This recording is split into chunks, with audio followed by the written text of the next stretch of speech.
Hello everyone, welcome back to my mini blog.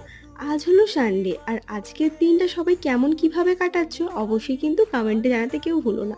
ঘুম থেকে উঠতেই দেখি আকাশটা কিন্তু বেশ পরিষ্কার ছিল। তারপরে একটু বেলা হতে না হতেই দেখি আকাশে কিন্তু বেশ মেঘ করে আসলো আর মনে হলো যেন এই বৃষ্টি নামবে।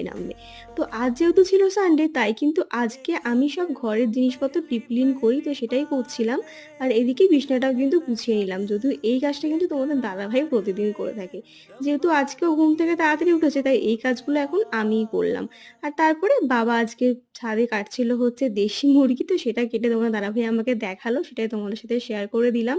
আর তারপর তোমাদের দাদাভাই ডিউটি বেরিয়ে যাওয়ার জন্য রেডি হয়ে গেছিলো আর ডিউটি বেরিয়েও গেল, কারণ আজকে আর ও ডে অফ পায়নি, তাই ওকে ডিউটি যেতে হয়েছিল। আর তারপরে কিন্তু চলে আসলাম একেবারে লাঞ্চে। আজকে লাঞ্চে ছিল খারকুল পাতা ডাঁটি চচ্চড়ি, কুমড়ো শাক আর হচ্ছে দেশি মুরগির ঝোল, সাথে ছিল আমড়ার চাটনি।